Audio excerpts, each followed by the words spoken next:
Au début, on a pratiqué avec soit la pompe doseuse pour les réseaux d'eau maternité, réseau d'eau post-sevrage, réseau d'eau gestante. Et autrement, au début, c'était directement dans la machine à soupe au moment des repas. Par la suite, j'ai mis ça dans des cuves, parce que j'ai fait installer des cuves de réserve. Donc une première qui alimentait que la machine à soupe. Donc je faisais toujours mes réseaux d'eau, et en plus, mes réseaux de soupe étaient faits par la cuve extérieure.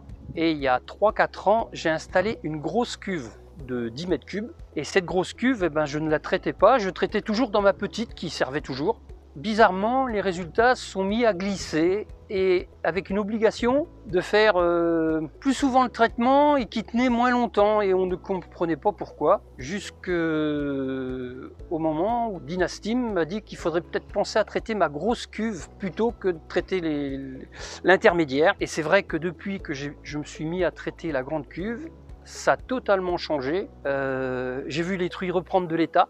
Donc une meilleure valorisation de l'aliment. J'ai vu les pertes en post-sevrage baisser parce qu'on avait un problème du méninger, problème de nécrose. Donc quand on fait la cuve, la grande cuve, la principale, hein, celle du début, hein, ça a réglé ces problèmes-là. Donc je travaille avec les produits Dynastim depuis le début de la société Dynastim. Très rapidement, on a vu une amélioration sur les animaux. Donc on a retrouvé des très bonnes croissances au niveau engraissement. Aujourd'hui, les résultats en fertilité se sont nettement améliorés. On est passé de 82 avec énormément de fluctuations d'une bande sur l'autre. On tient le 88-90% régulièrement, ainsi que les croissances en engraissement ou même post-sevrage engraissement. Donc en engraissement, avant j'étais à 600 grammes de GMQ.